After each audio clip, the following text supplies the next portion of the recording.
오늘 이 시간에는 대한민국 살인 사건 167회입니다. 아유, 많이 갔네요. 요거 제목은 미리 얘기해놓고 하면 선입견 줄 수 있을 것 같고 네, 약간 좀 경찰이 수사한 내용하고 궁극적으로 사법부에서 재판한 내용하고 좀 달라졌어요. 네. 그렇지만 이제 저희는 요 살인 사건을 해결해 나가는 어떤 그 진행 과정을 주로 이제 우리가 그 설명드리는 편이잖아요. 네. 그래서 이제 그렇게 좀 가도록 하겠습니다. 이게. 저희가 과정 지향형 방송이죠. 다시 또 말씀드리는데 형량을 악착같이 찾으려고 노력하지는 않겠습니다. 앞으로는. 네. 이 사건은요, 뭐 살인 사건인 건 분명합니다. 167호인데 네. 2005년도에 발생한 사건이에요. 좀 됐네요. 예, 2005년도 5월 18일 날이 수요일이라고 그러는데요. 네. 새벽 3시경에 새벽에. 예, 장대비가 막 쏟아지고 있었어요. 네. 거기가 어디냐면 천안입니다. 천안. 천안이요. 근데 그 장대비가 막 쏟아지는 어느 날 어떤 남성이 이제 112에다가 신고를 합니다. 다 죽어 가요. 저 칼 맞았어요. 저 여기 저 복지회관 앞인데 재활 좀 빨리 좀 와주세요. 그러고 그냥 푹 꼬꾸라졌어요. 그러니까 목격자가 아니고 자기가 본인이 피해를 볼 때 스스로 칼 당했다 이거예요. 맞았다고. 어휴. 그러니까 굉장히 칼 맞은 상태에서 본인이 이제 힘든 거 위급한 상황에서 네. 그 전화가 끊기니까 뭐 요즘에 112 바로 그 하달돼 가지고 현장 찾아오고 또 복지관 앞이라고 말까지 했으니까 네. 그 출동하는데 3분 걸렸대요. 네. 3분 만에 이제 진짜 그냥 엄청나게 비가 왔대요 그날. 장대비가 쏟아졌다고. 5월 18일이니까 이제 여름이잖아요. 가니까 한 남자가 진짜 그 비 속에 쓰러져 있어요. 무슨 저기 영화 같네요. 영화 같죠. 진짜 가서 보니까 가슴 쪽에 뭐 얼핏 보면 쇠꼬챙이 같은 게 꽂혀 있는 상태. 예, 이제 그런 상태에서 네. 쓰러져 있으니까 숨 쉬는지 확인했겠죠. 네. 또 맥박 잡아보고 네. 근데 이미 사망했더라는 거예요. 그럼 바닥에 그 뭐 그렇죠. 이제 뭐 흘러나온 피가 혈액이 흥건하겠죠. 혈액이 뭐. 흥건했겠네요. 그런 상황이 된 거예요. 자 그러면 지구대에서 먼저 갔을 거 아닙니까? 네. 그러니까 이게 참 장대비가 쏟아지는데 노상에서 사람이 쓰러져 있으면 현장 보존하는 거 정말 힘들어요. 그렇죠. 비가 막 다 떠내려가 오니까. 보니까 예. 그래도 급한 대로 이제 현장 보존을 어떻게 했냐면 네. 그 시신 위에다 비닐 덮었어. 일단은 비닐을 덮고 네. 주변을 이제 아마 폴리스 라인을 친 것 같습니다. 네. 뭐 그게 아마 그때 할 수 있는 최고의 현장 보존일 거예요. 네. 뭐 달리 방법이 없잖아요. 그렇다고 시신을 이송시킬 수도 없었거든요. 네, 이 네, 상황에서는. 네. 그러고 이제 아무리 비가 와도 이제 일반적으로 뚝뚝뚝 떨어져 있는 혈흔이라고 하더라도 비가 내리면 그 떨어져 있는 혈흔이 비하고 섞이면서 흐르죠. 네. 그 흐르는 방향으로 또 찾아가는 방법이 있어요. 그래서 피해자가 쓰러진 지점 이 주변 그 바닥 네. 거기서부터 쭉 그 혈흔이 이렇게 이어지는 물론 그거는 낙하혈흔이나 뭐 이런 혈흔은 아니에요. 네. 비가 오니까 흐르는 거 흘러도 이제 그게 이어지잖아요. 네. 따라가 봤더니 트럭하고 승용차 사이 바닥에서 또 떨어진 혈흔하고 이렇게 연결이 되더라고요. 그러면 한 20m 정도 쓰러져 있는 분이 있는 자리에서부터 이렇게 한 20m 정도 거리에 트럭하고 승용차 사이 네. 거기까지 이렇게 이어져 있는 거예요. 그럼 20m 정도는 이동했거나 도주했거나 다 공격을 받고 그렇죠? 예. 아니면 가해자가 공격을 하고 본인한테도 많이 묻어서 네. 혹은 본인도 다쳐서 네. 피를 흘리면서 그쪽으로 도주를 했던지. 네. 하여튼 분명한 거는 그 시신의 위치에서부터 20m 여기까지 거리는 연관이 있는 겁니다. 네. 거기가 아파트 앞에 인도상이래요. 아파트가 있고요. 근데 이제 공세시경이니까 사람이 많지 않았던 것 같고요. 그럼 그분이 전화를 하셨으니까 핸드폰을 그렇죠. 머리 옆에 핸드폰이 아마 그 이렇게. 폴더형이었나 봐요. 네, 폴더형 썼죠. 이 당시에는. 열려 있는 상태에서 피가 좀 묻어있는 채 떨어져 있었다는 거예요. 예. 그다음에 지갑이 오른쪽 팔 옆에 있었대요. 지갑이. 근데 지갑 내용물을 좀 보니까 네. 만약에 지갑에 있는 현금이라든지 카드 싹 다 사거리 가져갔으면 강도소행일 가능성이 강도로 높죠. 볼 가능성이 있죠. 그런데 예. 신분증도 있고 현금도 약간 있고 신용카드 그대로 있더라는 거예요. 다 그대로 있다는 얘기네요. 그러면 여기서부터 이제 경찰관들 머리가 꼬여요. 네. 이거 강도 아닌데 그럼 이 가슴에다 그 쇠꼬챙이 같은 걸 깊숙이 찔러놓은 걸로 봐서는 원한인 가능성 높아 보이고 시신 차기 상태 보니까 이제 뭐 당연히 얼굴이나 뭐 그 손에 양손에 피가 있고요. 상체에 이제 아마 그 가슴 쪽에 아마 공격을 당한 거예요. 아. 그런 그 상태에서 이제 꽂혀 있는 거고요. 예. 바지에도 이제 많이 묻었겠죠. 이게 흐르니까 그렇겠죠. 예. 그다음에 이제 바닥에도 이제 있고요. 그런 이제 그 가슴에 이제 꽂혀 있는 그 흉기를 네. 도출을 했어요. 아. 봤더니 네. 처음에는 꼬챙이 같은 거로 보였다는 거예요. 아. 근데 그게 아니고 길이가 한 20cm, 칼날 길이가. 날 길이가 20cm 정도 새 건데 예. 꼬챙이로 보인 이유가 있어요. 나무 손잡이가 빠져 있는 거예요.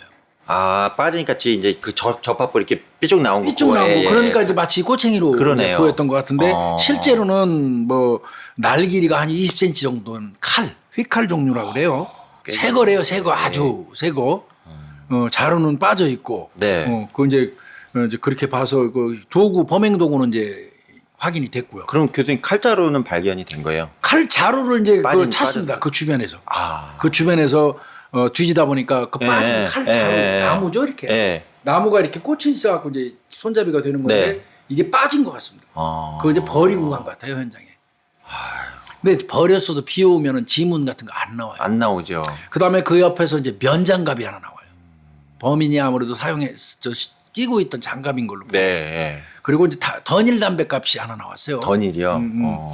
그래서 이제 그 증거물 이제 감정 의뢰를 했고요. 잘 찾았네. 그다음에 이제 공격한 부위를 보니까 네. 상체 앞에만 4번 정도 공격했어요. 가슴하고.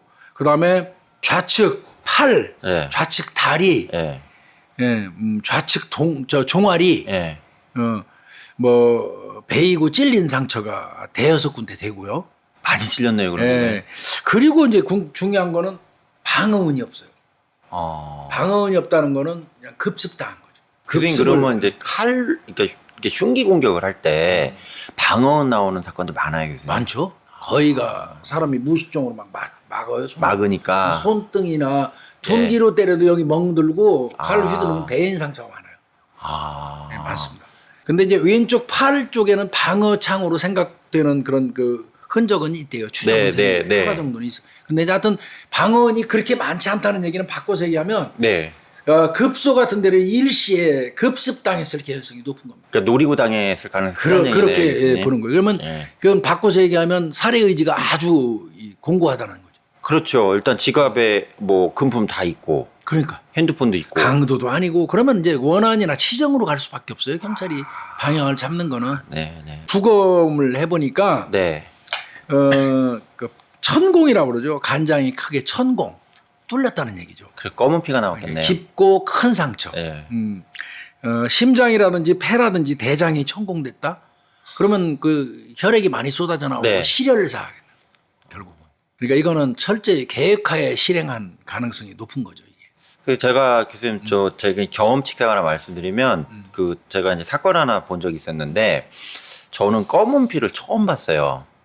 선홍색 피 말고 그 복부를 찔리셨는데 나중에 이제 그 담당 전문한 분한테 이게 왜 피가 시커멓게 나와요 그랬더니 간이 찔리면 간 쪽에서 나오는 피는 약간 동맥하고 정맥 좀 달라요. 근데 특히 간 쪽이 좀 진하게 나온다고 하더라고요. 그 장기에 따라 다르죠. 네. 이게 문제는 아까도 말씀드렸지만 현장 보존 이건 최악의 조건이잖아요. 그렇죠. 보고가 장대비는 쏟아져 내려오는데 네. 겨우 비닐만 덮어놓은 상태니까 예. 그래도 형사들은 나가서 포기하면 안 돼요. 그렇죠. 찾아야 됩니다. 찾아야 네. 돼요. 일단은 저 지갑 속에 신분증이 있으니까 피해자 인적사항은 확인이 되죠. 바로 특정이 됐어요. 바로 그렇죠. 네. 그리고 실제로 얼굴하고 신분증 사진하고 보니까 뭐 39살 먹은 그 뭐 윤모 씨예요. 그러니까 이제 바로 가족한테 연락을 해서 확인을 한 거고요. 그리고 현장 주변 뒤지다가 아까 말씀드린 것처럼 이제 그 칼자루가 빠졌다고 그랬잖아요. 네. 자루 발견하고 아까 목장갑 한 켤레 이렇게 발견한 거예요. 그것만으로도 그 우중에서 굉장히 많은 증거 확보한 거라고 봐요. 그렇죠. 예. 요게 이제 강력 사팀하고 과학 수사팀이 같이 했다고 그래요. 그런데 자, 일반적으로 새벽 3시 비가 억수가 쏟아질 때면은 목격자가 없을 가능성은 많죠. 그러나 예. 그렇게 생각하면 안 돼요. 그래요. 그래도 목격자 포기하면 안 됩니다. 네. 상상도 못한 목격자를 이거 언제 우리 방송에서 해야 되겠다. 내가 진짜 까맣게 잊었던 얘기가 있네. 강도 사건, 퍽치기 사건이 났는데 네. 옛날에 이거 잠깐 접겠습니다. 네. 퍽치기 사건이 발생을 했는데 그때도 비가 억수같이 쏟아질 때예요. 그때도 껌껌하고 새벽 늦게. 새벽이고. 똑같아. 네. 골목에서 네. 벽돌로 이 퍽치기를 한 거예요. 그래갖고 거의 중태야. 그 사람이 방위병 이제 지금 얘기하면 공익근무원이었는데 예. 목격자가 없는 거야. 미치는 거지 이거. 그런데 그 인근에서 도둑놈을 하나 잡았어요. 예. 그 시간대 그 골목에서 나중에 추후에 수사해서 네, 자 퍽치기 사건을 계속 수사하고 있고 네. 또 다른 팀에서 절도 사건 신고가 들어와서 절도 사건을 수사하다가 어디 김천인가 어디 가갖고 그 도둑놈을 따왔어. 네. 근데 조사를 하다 보니까 도난당한 그 시간대하고 요 퍽치기 당한 시간대하고 거의 근접한 시간대고 거리도 거의 그 앞이야. 그래서 이제 야 이거 봐라. 혹시 이 새끼가 도둑놈은 도둑놈인 거고 네. 혹시 이 강도 새끼 봤을까? 그 시간대가 겹치니까 네. 그 추궁했더니 나왔어. 봤어요. 그 인상차이가 나온 거야. 그래서 딴 적도 있어요. 이게 도둑놈이 증인이 돼줘갖고 목격자가 돼줘갖고 강도를 잡은 일도 있었다. 진짜 내가 그 생각을 저 시일병원 뒤편에서 일어났던 사건인데. 그러니까 아무도 없다고 단정하면 안 된다. 그러니까 목격자. 그런 일도 있더라니까요. 그런 일도 있어요. 그래서 그게 교훈이었어요 우리한테. 도둑이 야, 이 범행 사건이 발생하면 그때 그 즈음에 그 절도 사건 혹시 있었냐? 네. 절도 사건이 있었다 그러면 그 절도 사건 범인 꼭 잡아야 된다. 그 새끼가 여기 이 강도 사건 현장 봤을 수도 있어. 그래서 또 열심히 더 해서 그 도둑놈은 성의껏 잡히는 도둑놈이고 형사들이 열심히 해가지고. 그래갖고 또 물어보기도 하고 그래죠. 이것도 그럼 그렇게 탐문을 하신 거예요? 이거 포기하면 안 된다. 그래가지고 주변을 탐문을 연락이 하는 겁니다. 예. 근데 있습니다 역시. 누가 나왔어요? 눈이 오나 비가 오나 우유는 배달하죠. 해야죠. 우유는 배달하죠. 예, 아침에. 예, 범행 시간대에 우유 배달하던 부부가 있어요. 두 부부가 아마 우유 배달을 한 것 같아요. 네. 그 시간대에 범인으로 보이는 남자를 봤다. 이런 그 우유 배달 부부를 찾았어요. 네. 배달을 하고 있는데 네. 뭔가 막 소리 지르면서 다투는 소리가 들리더라는 거. 공격할 때 같아. 그러더니 그때 본인들 생각에 아유 또 이 늦은 시간에 술 취한 사람끼리 또 싸우나 보네. 이렇게 생각했대요. 그렇죠. 예. 그런데 우리가 그 근처에 거의 다가갈 무렵쯤 되니까 어떤 남자 하나가 다다닥 뛰어가더라는 거야. 그 범인인 거예요. 그 범인인 거예요. 예. 그래서 다만 이제 한밤중이니까 장대비가 오고 그러니까 인상착의는 자세히는 못 봤다는 자세히 거죠. 못 보죠. 예. 다만 얼핏 보기에는 20대 중후반 남자였던 건 그건 분명하다. 젊었다. 요 정도는 봤어. 이거 엄청난 수학이에요. 그렇죠. 참 답답한 거죠. 뭐 지문이야 당연히 뭐 도출 다 실패지. 손잡이 뭐 칼 손잡이 지문 나오면 그건 범인이지. 네. 근데 뭐 거기서도 안 나오고. 이거 뭐 면장갑도 발견했지만 뭐 비에 흠뻑 젖었는데 뭐 지문 같은 거 이거 뭐 유전자 나올 가능성이 이건 거의 없죠. 그렇죠. 그거 장대를 맞았는데. 네, 그래서 큰 기대는 안 했다고 하고요. 네. 자 그러면 이제 여기까지 요 정도까지 밝혀졌으면 사건을 추정을 해봐야 이제 이때부터 이제 추정이죠. 이게 프로파일링이에요. 네. 이 사건은 천상 칼의 특징점을 두고 볼 수밖에. 이제 도구적 프로파일링을 가야 되나요? 그 살해 의지가 공고했으니까 이건 도구로 가야 돼요. 칼, 회칼이다. 그럼 회칼을 쓰는 사람들은 누군가? 그렇죠. 주로 회칼 쓰는 거는 직업적으로는 이제 조폭 새끼들 아니면 우범자들, 칼제비들. 뭐 그럴 수 있고. 그죠? 또 조리하시는 분들도 쓸 수 있고. 확률이 높은 거는 조리하시는 분들 물론 뭐 들어가겠지만 살인은 안 쓰시죠. 예. 자기 도구 가져가서 잘 안 쓰거든요. 네, 안 해요. 현장에서 자기 도구를 부득이 사용해서 하는 경우는 있어도 자기 도구를 들고 가가지고 하는 경우는 좀 전문 직업인인 경우는 좀 덜하죠. 네. 단순 강도는 회칼 안 씁니다. 네. 위험만 해가지고 돈만 뺏으면 되는 사람들인데 그 사람들이 구태여 그 위험한 회칼 쓸 필요 없어요. 조폭이나 뭐 이쪽 가능성으로 많이 보겠네요. 그쪽으로 이제 그러고 지갑 놓고 갔으니까 강도는 아닌 거고. 그 여러 가지 생각하는 거예요. 회칼 쓰니까 조폭이나 우범자. 지갑을 놔두고 왔으니까 강도는 아니야. 근데 교수님 새벽 시간에 그 시간대 만나면 그게 무슨 관계예요? 새벽 시간에 그 사람을 노리고 간 거잖아요. 노리고 간 거죠.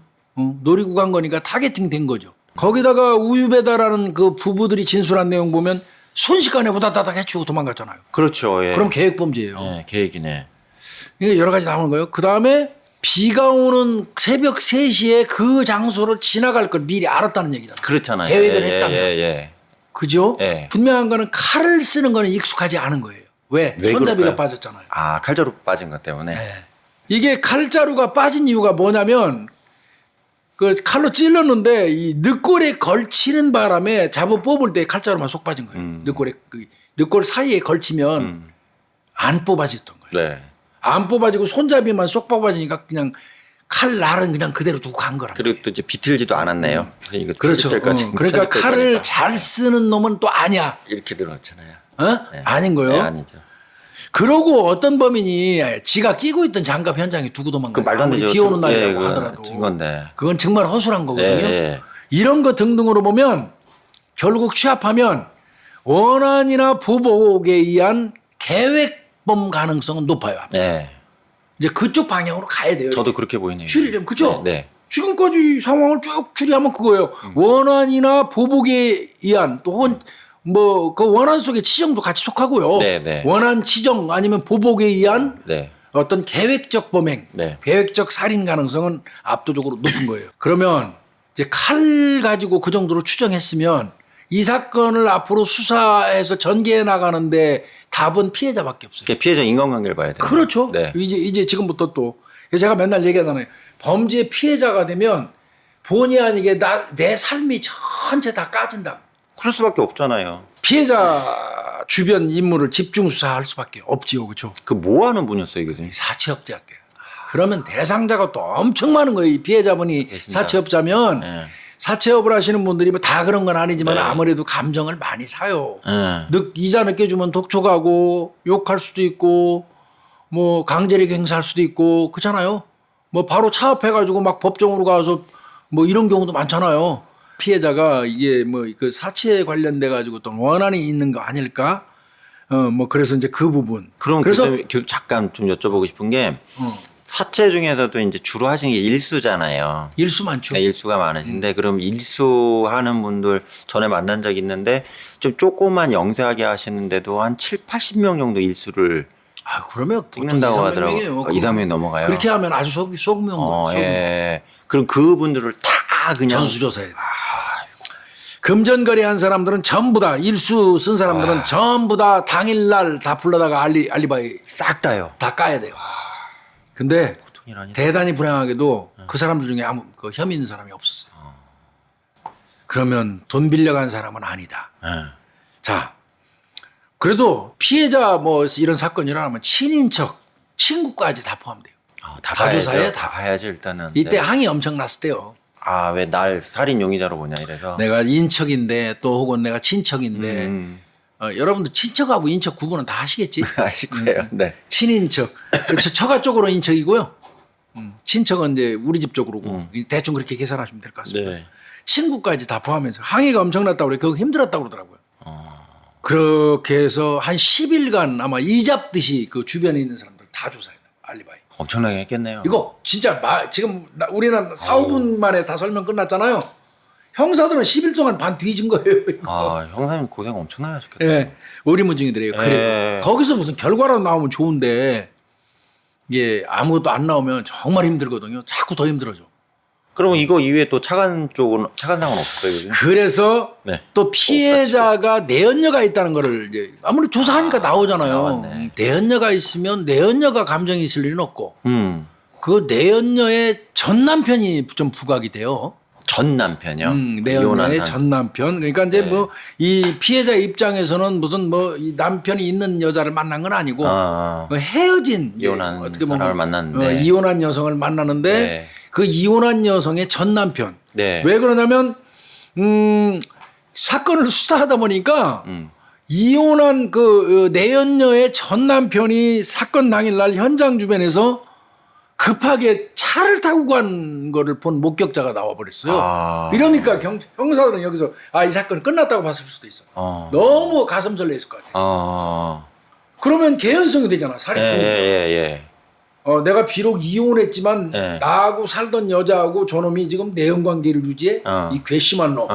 이런 생각 할 수 있잖아. 추정은 충분히 가능하죠. 예. 살인 동기 네. 되잖아. 네. 거기에다가 목격자를 또 어렵게 찾았는데 네. 그 남자가 당일날 그 현장 주변에서 급하게 차 타고 가는 걸 봤다는 거야.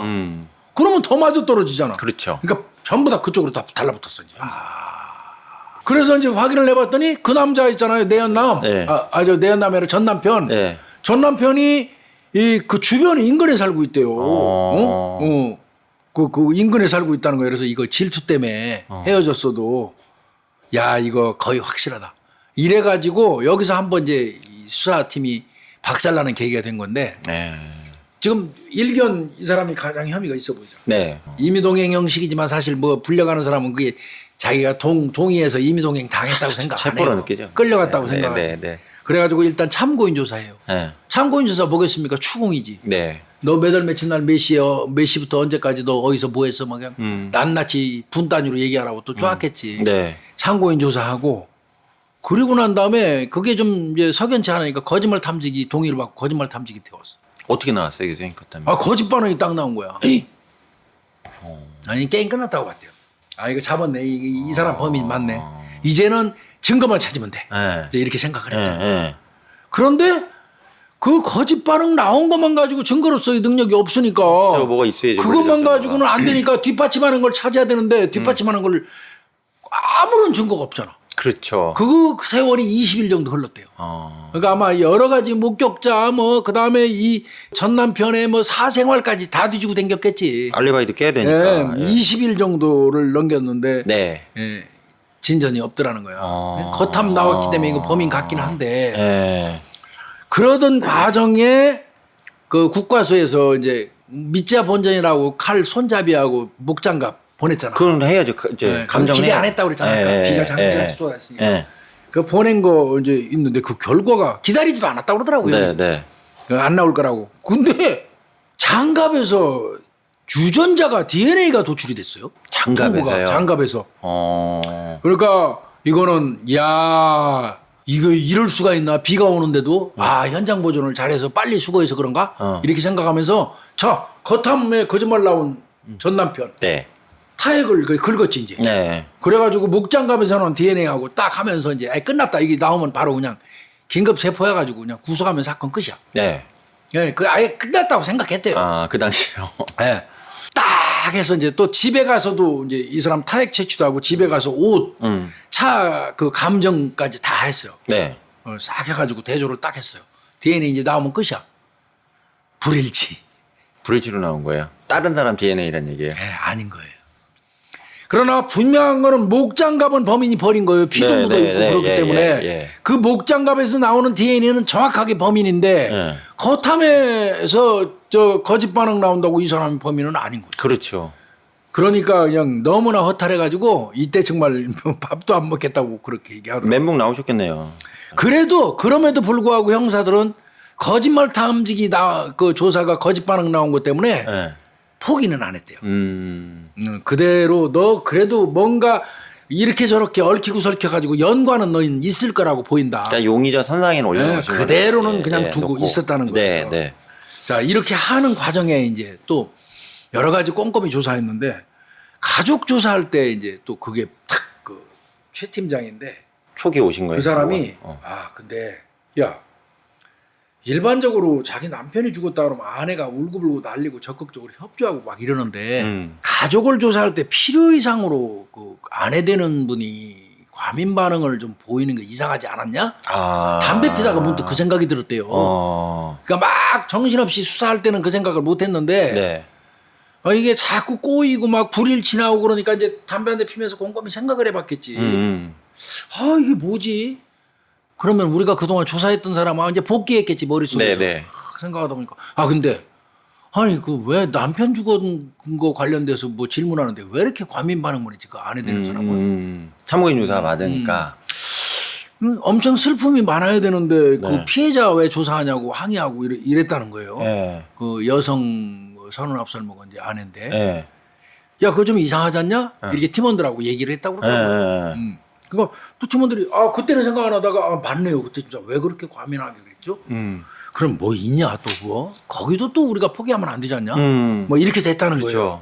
그 다음에 이제 그렇게 하나 올려놓고 아직 거탐 그 나온 저 내연녀의 전 남편도 용의 전상이 있어요. 네, 남편이. 아내도 좀 이상하다고 생각하고 있고요. 네. 세 번째는 사건 당일날 같이 술 마신 사람은 좀 찾아볼 필요가 있잖아요. 아, 술 먹었어요? 죽기 전에 새벽 3시에 죽었잖아요. 네. 같이 술 마신 남자 한번 찾아보자.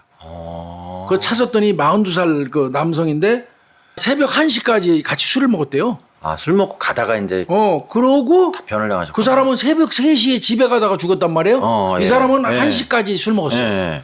저 같이 술 마신 42살짜리 남자, 예. 요 남자하고 같이 술 마신다는 거는 내연녀도 알고 아내도 알아요. 얘기를 한 거예요, 이 피해자가. 양쪽 다요. 놔두고 예. 이를테면 나 건영이만 나왔고 오늘 술 한잔 해. 그 마누라한테도 하고 내연녀한테도 전화했던 네, 거니까 네, 두 네. 사람이 다 알고 있는 거예요.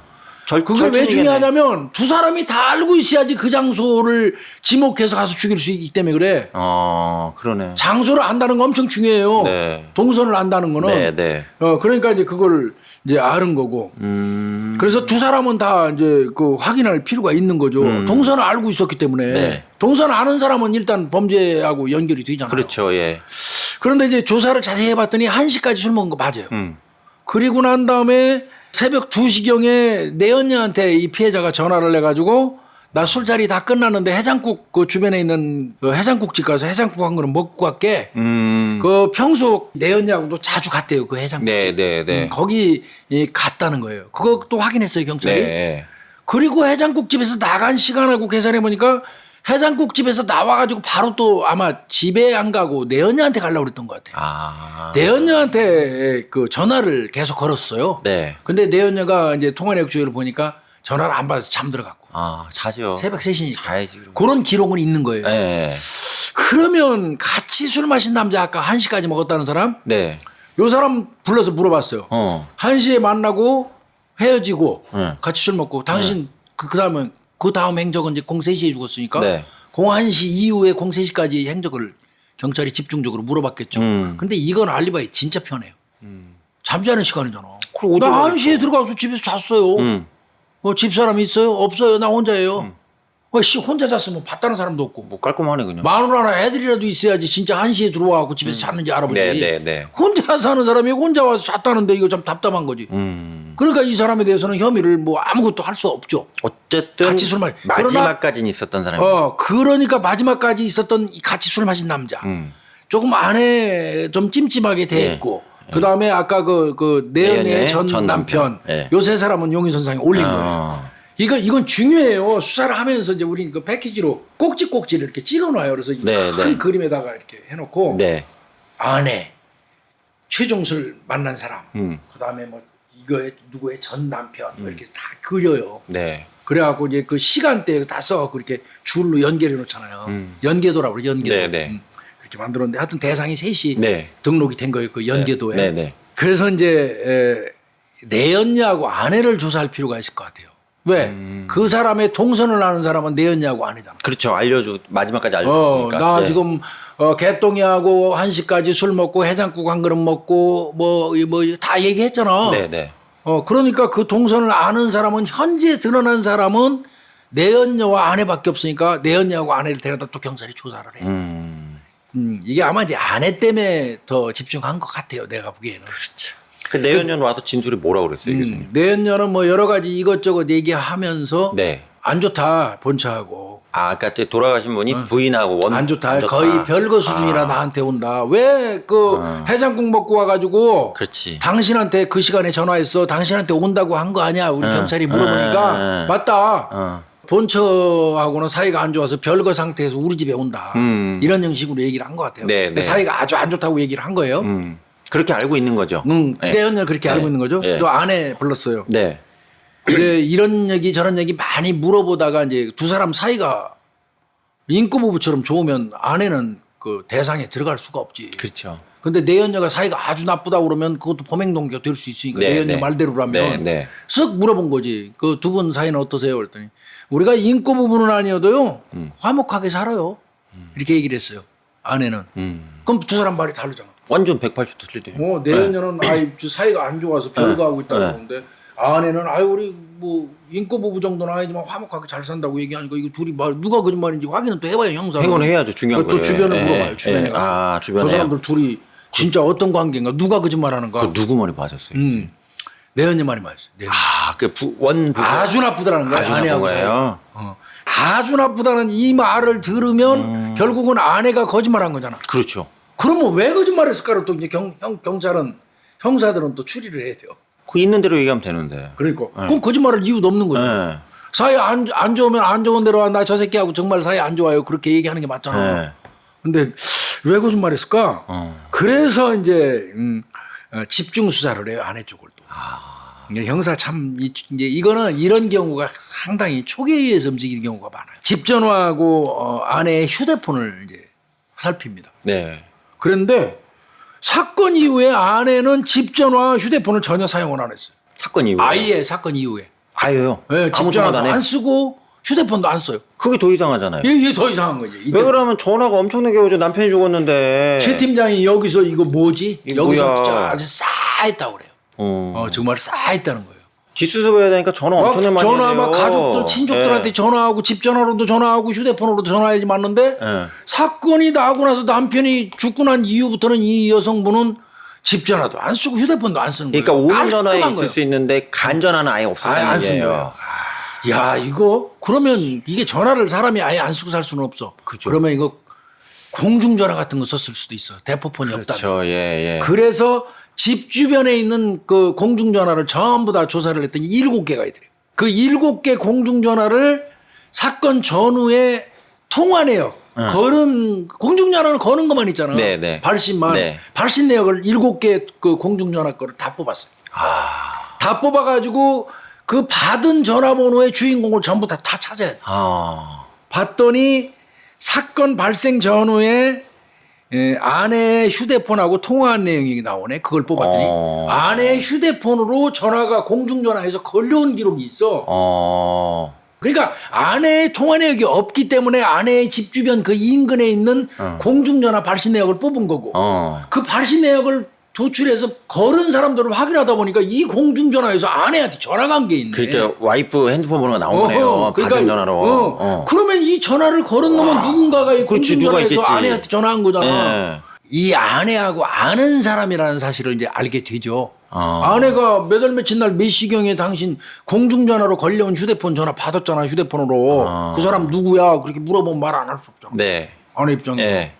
난 몰라요. 그때 전화 온 사람 이렇게 말 못하잖아. 그러면 또 공중전화에 있는 CCTV 다 까야 돼요. 예. 이제 이렇게 또 오리발 내밀으면 7개 있는 공중전화 주변에 있는 CCTV를 넓혀가면서 전부 다 또 CCTV 까가지고 그 시간대에 공중전화 방향으로 간 사람 다 찾아야 돼. 다 찾아야 되네요. 그러니까 결국은 드러나요. 이거 뭐 수사는 드러나게 돼 있어요. 그러니까 아내가 결국 얘기를 했어요. 같이 술 마신 남자예요, 그게. 마지막 시간까지 있었다. 네, 마지막 시간까지 같이 술 마신 남자예요. 근데 그 남자가 왜 아내한테 전화했을까? 어떻게 알아요? 그래서 확인을 해보니까 남편의 소개로 그 남자를 알게 됐대요. 근데 성이 같아가지고 오빠 동생 하는 사이로 가까워졌다는 거예요. 이 아내하고. 같은 문중이다 보니까. 그리고 그 인근에 살다 보니까 집 근처 인근에 살다 보니까 이제 무슨 이유인지 공중전화를 했지만 네. 결국은 경찰 입장에서는 아니 그렇게 피해자의 아내하고 뭐 오빠 동생 하는 정도로 가까운 사이인데 뭐 공중전화로 전화까지 해? 그럼 핸드폰 있는데. 그걸 휴대폰으로 하면 되지. 네, 귀찮게. 공중전화로 네. 이 남자가 할 필요도 없고. 오해할 일도 없는데. 또 아내는 사건 이후에는 휴대폰 집 전화 아예 안 쓰고 그러니까 이게 두 사람 뭔가 좀 이상하다 이렇게 생각한 것 같습니다. 네, 네. 그 남성도 DNA를 뽑아요. 또 장갑하고. 간단하잖아. 장갑에서 DNA 뽑아놓으니까 이제 믿을 구멍은 생긴 거야 막말로. 그래서 이제 뽑아. 또 긁었어 이게. 네. 아이씨 그때도 기대 엄청 했다고 그러더라고. 불일치. 어떻게. 아유. 힘드셨겠네요. 거기서 맥이 쫙 빠졌다고. 강력사팀 진짜 고생 많았겠다. 이게 완전히 이거 산으로 가는구나. 이거 큰일 났다. 근데 그때 또 그래도 그 생각은 했대. 이건 분명히 석연치 않다. 네. 지금 아무리 봐도 오빠 동생 하는 사이고 피해자 양쪽 다 알고 그 전화를 사건 나고 나서 또 아내는 아예 안 쓰고 그 사람은 그 남자는 밖에서 공중전화로 아내한테 전화를 하고 또 와이프는 또 사이 안 좋은데 좋다고 거짓말. 이게 뭔가 연관관계가 있다. 그러면 얘가 직접 안 했어도 남 시켜서 할 수는 있잖아. 그렇죠. 네. 그거 배제하지 말자. 이런 생각이 들었대요. 뭐 일단 목장갑에서 DNA 나왔으니까 그건 네. 큰 백이고 이제 수사 대상자만 계속 늘려서 뽑아다가 계속 일치 여부만 보는 거예요. 아, 유전자로요? 쉽지. 그러니까 뭐 어떤 형식으로 그냥 하여튼 막 계속 수집해서 갖다 올리는 거야. 이게 나중에 국가에서 짜증 막 내요. 몇 명이나 너무 몇 많이 명이나 하신 거예요? 1차로 보낸 게 47명 타액 채취해서 감정을 했는데 이제 거기서는 1차 하는 사람 안 나왔어요. 2차로 또 21명을 또 보냈어요. 와, 그러면 몇 명? 2차 감정. 70명 가까이 보낸 거예요. 그런데 2차 감정을 딱 보낸 사람 중에 하나가 딱 나오는 거야. 와. 36살 먹은 남자하고 1차입니다 하고 딱 나온 거야. 그럼 황당한 거예요. 네. 그 36살 그 DNA 일치한다고 나온 남자하고 네. 연관관계를 쭉 따져보니까 아무하고도 연관이 안 돼 있는데 왜 뜬금없이 이 사람이. 그럼 이건 뭐지? 어떤 감정이 있을까 이제 그런 거야. 하여튼 일단은 얘기 길게 할 것 없이 일치하면 네. 요놈은 거의 범인이거든. 네. 다만 나 목장갑 현장에 나 옛날에 끼던 거 누가 훔쳐가가지고 끼고 범행했어요 하고 까버리면 또 DNA 네. 단지 일치한다고 그 사람 또 체포해서 살인범이라고 못해요. 그렇죠. 그러니까 더 다른 거 또 저 증거를 더 찾아야 돼요. 보강하는 증거를. 그럼 뭐 핸드폰이나 이런 걸 보나요, 교수님? 그렇죠. 이제 기지국 그 당시에 범행 장소 기지국 얘 명단도 어떻게 해서 사실은 그 이 2차 감정 때 21명 속에 포함이 됐냐면 그게 궁금했어요, 교수님. 범행 현장 그 3시경에 죽었잖아요. 네. 그 3시경에 죽은 현장 원을 쫙 그려가지고 그 시간대에 전화 통화한 사람들 있죠. 아, 그 일정 범위 내에서요? 네. 그 시간 새벽 3시경에 전화 통화한 사람들 있지. 네. 그 사람들 전부 뽑았어요. 기지국 수사를 해서. 그래서 21명이 나온 거야. 네. 그 사람들을 전부 다 이제 긁어가지고 DNA 보낸 거예요. 그랬더니 일치가 나온 거예요. 이 36살짜리가 나온 거예요? 그런 거죠. 그러니까 범행 장소 기지국 내에서 통화한 8명 중에 한 명이에요. 8명 중에? 예. 예. 그래 그 중에 한 사람이지. 그러니까 수사 잘한 거지. 잘했네. 그렇다고 치더라도 예. 단지 목장갑에서 DNA가 일치한다고 그 사람이 범인이라는 증거는 없어요. 그렇죠. 그러니까 이제 이 사람의 휴대폰 내역을 조사를 해요. 이제 보강 증거 찾아요. 예, 예. 그랬더니 범행 장소 기지국에서 통화한 거 그거 말고도 오빠하고 통화 내역이 발견돼요. 오빠. 아까 아내가 오빠 동생하고 부른다는 사람이 있었지. 남편의 친구 마지막까지 술 먹은 사람. 예. 그 사람하고 이게 뜬금없이 오. 기지국 수사하면서 나왔던 이 남자하고 통화를 한 게 나오네. 예, 예. 그럼 연결돼 있잖아. 그거 안다는 얘기 아니에요? 안다는 얘기잖아. 예. 그래서 확인을 해보니까 둘은 사건 발생 한 달 전부터 아주 그냥 통화가 빈번해. 오빠라는 피해자의 아내가 오빠라고 부른다는 사람. 네, 네. 피해자도 아는 사람. 마지막까지 네, 술 먹은 네, 사람하고 DNA 나온 사람하고 한 달 전부터 엄청나게 빈번한 통화를 한 게 나오죠. 통화 내역주를 하니까.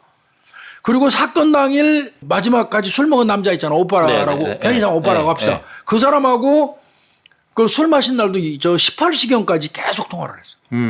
저녁 6시까지 계속 통화했다는 얘기네요?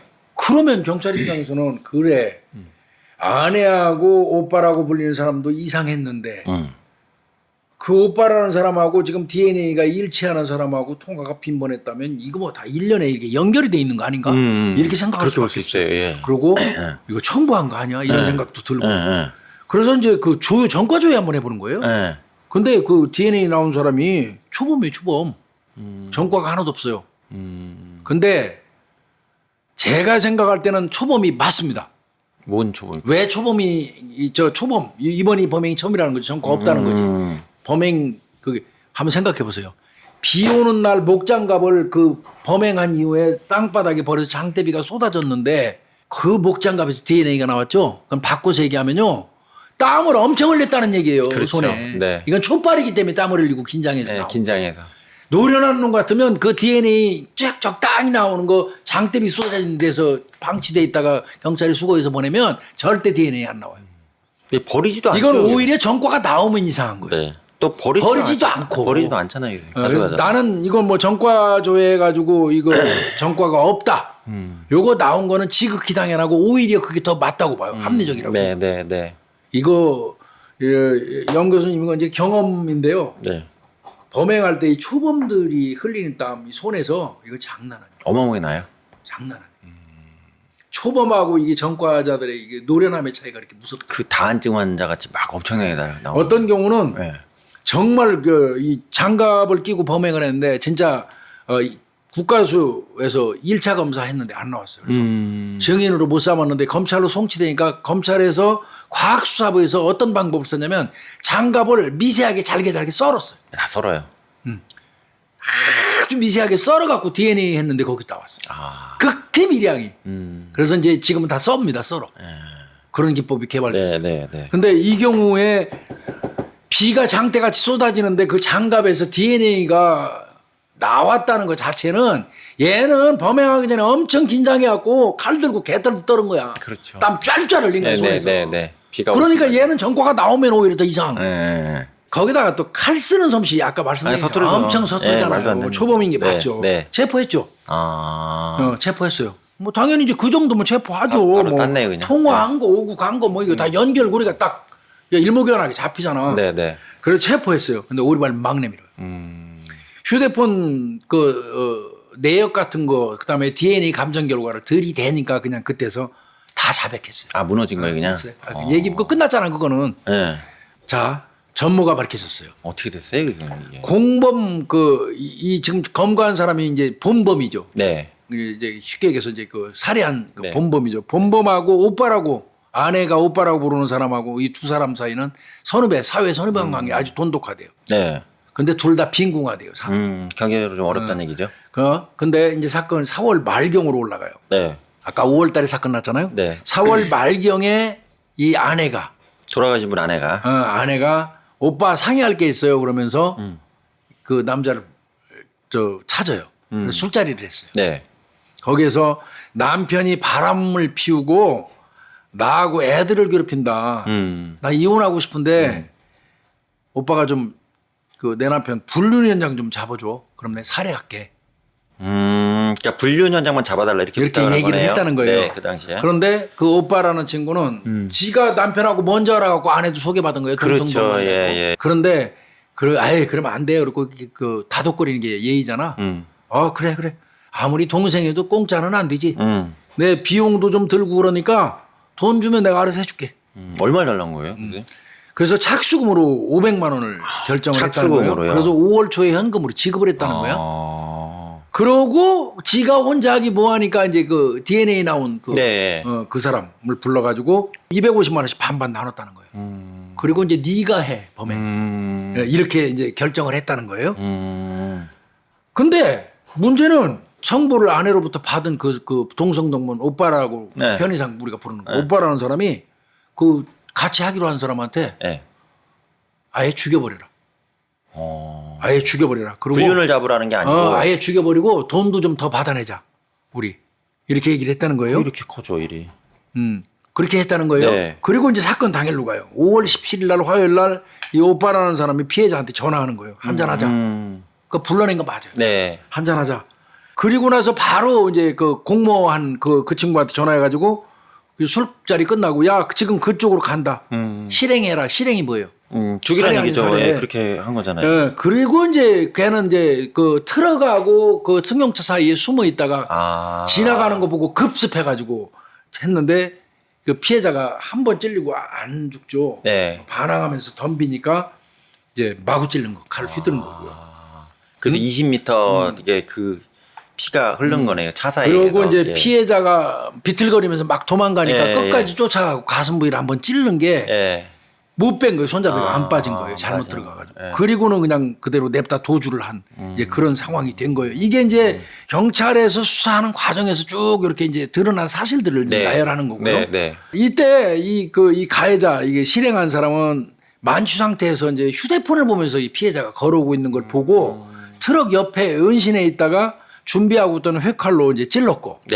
피해자가 20m 정도 도망을 가니까 쫓아가서 이제 마지막으로 좌측 가슴을 찔렀다는 거거든요. 그 다음에 이제 이후에 빠진 칼자루를 거기다 버리고 끼고 있던 장갑도 버리고 지가 타고 온 승용차를 그냥 타고 그냥 그대로 도주를 한 거예요. 그리고 이제 본인이 처음에 얘기할 때는 1억 받아서 5천씩 나누기로 했다는 거예요. 1억 받아서. 1억 받아가지고. 이렇게 얘기를 했어요. 그러면 이제 경찰 입장에서는 이건 살인, 교사 세 사람 다 엮어야지. 예. 근데 그런 식으로 갔어요, 가기는. 네. 근데 영장실질심사 딱 갔더니 네. 청구받은 거를 싹 부인해버려, 이게 범인이. 자기 혼자 단독이라고? 이거 나 혼자 단독범행입니다. 교사 안 했습니다. 경찰은 영장 같이 신청했거든. 그 오빠라는 사람도 영장 네. 같이 신청했는데 그러니까 판사가 보니까 나 혼자 단독범이라니까 영장 기각될 수밖에. 난 범행 인정한다. 내가 근데 내가 한 봤는데. 건데 내가 경찰이 청부했다고 교사했다고 얘기하라고 해서 내가 한 거지. 네. 내가 한 거 아닙니다. 이러면서 딱 그 오리발 내밀으니까 오빠라고 불린 사람은 네. 기각돼 버렸어 영장이. 왜 그러면 너 처음에 교수 저 사람이 시켰다고 얘기했어 그랬더니 청부살인이라고 하면 처벌이 클까봐 내가 단독 범행이라고 영장실질심사 가서는 거짓말한 겁니다. 그러면서 또 다시 청부라고 또 얘기해. 또 왔다 갔다 또 하는 거야. 그냥 미쳐버리는 거죠 이게. 그런데 궁극적으로 이 사건은 이제 지금까지 이제 연관관계 쭉 밝혀가지고 경찰이 아내, 그 다음에 오빠라고 불리는 남자, 그 다음에 실행한 사람, 두 사람은 살인 교사, 한 사람은 살인 이렇게 엮어서 경찰이 이 수사 들어갔겠죠. 그렇죠. 근데 애초 단계에서 이게 다 인정이 안 돼 버린 게 아내 같은 경우는 죽이라고 한 적 없어요. 아까도 교수님 말씀하셨잖아요. 불륜장 잡아달라고 그랬죠. 네. 자, 오빠라는 사람이 죽이라고 했다는 증거도 또한 없어요. 그렇죠. 세 번째 영관 막 전화 주고 받고 지금 간다 뭐 한 거 이런 거 다 좋은데 죽여라는 증거는 없는 거예요. 뭐 문자도 없고 뭐 녹음도 없고. 네. 그래서 경찰에서 막 연계관계 통화 내역 다 뽑아가지고 연결해서 추정해가지고 의견서 써서 올렸지만 궁극적으로 이 사건은 어떻게 됐냐. 실행자 김씨만 최종적으로 10년 받고요. 교사했다고 경찰이 올렸던 그 아내하고 오빠라고 불리는 사람은 두 사람은 다 노. 증거 불충분인가요? 그렇습니다. 이거 무지하게 아쉬운 부분이에요. 사실은 수사 진짜 꼼꼼하게 잘 들어가고 내가 볼 때는 열심히 했어요. 네, 열심히 하셨는데. 요 정도 연계관계를 찾았으면 조금 더 깊숙했어요. 사실은 내가 보니까 이 수사는 조금 더 보강을 했어야 돼요. 어떤 게 있을까요? 봐요. 네. 아내 같은 경우에 불륜현장 좀 잡아주고 혼내줘라 이 얘기를 했다 그러면 그 내용대로 그 얘기가 나오면 실제로 그런 얘기를 듣고 그거만 하라고 했는지 여부를 두 사람 대질도 했어야 돼요. 그렇지, 대질. 오빠라는 사람하고. 예. 대질. 이런 거. 네. 그 다음에 그들이 전화 통화 주고 받은 내용 또 아니면 제3자가 있는지 여부 여러 가지를 다각도로 좀 시간을 두고 또 꼼꼼하게 하나라도 챙겼어야 되는데 급했어요. 통화 내용 오고 간 거. 뭐 이런 것만 가지고도 그냥 이거는 셋이 연결고리는 분명하니까 연관은 있으니까 이건 셋이 공모한 거로 보자. 둘은 교사범이고 한 명은 실행자다. 이래가지고 급하게 엮어버렸는데 사실은 내가 이제 그거 물어봤어요. 왜 그렇게 급하게 했냐 이 사건. 천안에서 이즈음에 연살인 사건이 내리 연장 터졌어요. 천안에서요. 우리 방송한 것도 있어요. 뭐 천안 일가족 살인 사건도 있고 그 즈음에 이 사건 시기에 막 천안이 막 빵빵 터졌어요. 강력팀이 비상했겠네. 그냥. 급했어요. 그 바람에 아내는 혼내주라고 한 거 그게 무슨 살인 교사가 될 수 없고 또 오빠라는 사람에 대해서도 저 칼질한 놈이 죽이라는 얘기는 안 했어요. 내가 혼자 한 거예요. 그도 역시 야 잘 따라가서 미행 좀 해가지고 내 연녀 집 좀 알아봐. 나 이런 거지 그 죽이라는 얘기 한 거 아닙니다. 제가 과잉해가지고 한 것 같습니다. 그러고 또 본인이 그렇다고 얘기하고 또 본인 또 그렇게 해버리니까. 그러니까 이게 안 돼버린 거예요 이게.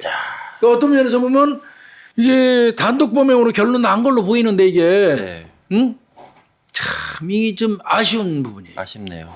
이 부분은 좀 굉장히 베테랑 최 팀장이 했던 건데 굉장히 아쉬운 부분입니다 이게.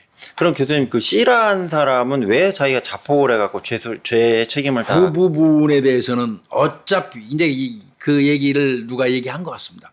사실 청부살인은 세요. 그러니까 형량이 자기가 단독 범행이 낫다는 걸 본인이 아는 거죠. 훨씬 낫죠. 저 청부 받아갖고 사람 죽였다고 그러면 그건 정말 상당히 심각하죠. 단독 범행으로 그냥 우발적으로 확 찔러버렸습니다.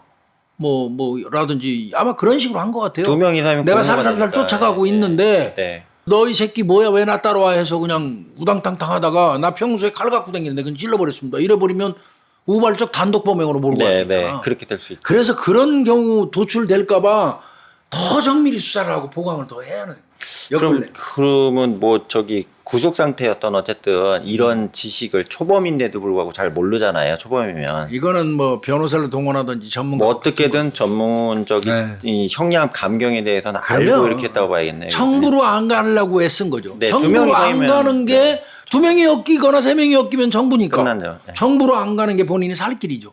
나왔겠어요, 이 사람 벌써. 나왔겠네요. 이분 뭐 그 돌아가신 분한테 평생 동안 속죄하고 살아야 될 것 같고요. 돌아가신 분 우리가 또 명복도 이제 빌어드려야 되겠고요. 너무나 억울한 죽음이니까요.